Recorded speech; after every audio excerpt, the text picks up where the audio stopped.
في قبل ما انقل في ده، في موقف طريف حصل. انتوا عارفين احيانا لما تسلم على حد كده فيبقى هو مش واخد باله انك بتسلم عليه، فيمكن ان تصاب بالحرج، بس هذا الحرج تحول الى تصفيق داخل المجلس، والناس ضحكت لما كان الرئيس السيسي بيصافح. هتشوفوا حتى المصافحة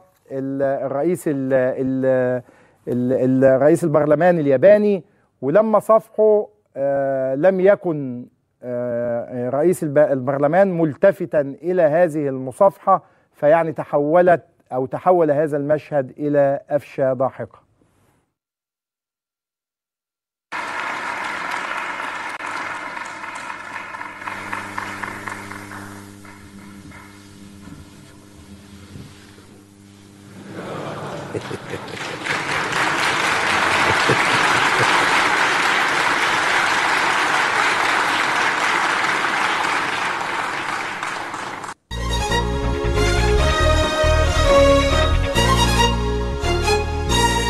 خلي بالكم بتحصل لنا كل ده كتير، بس طبعا الرئيس السيسي بتلقائياته يعني ابتسم وكمل في الموضوع. ما اكثر المواقف اللي انت بتكلم واحد فيها وتلاقيه ماشي وادالك الظهر مش واخد باله يعني انك بتصافحه كالعادة.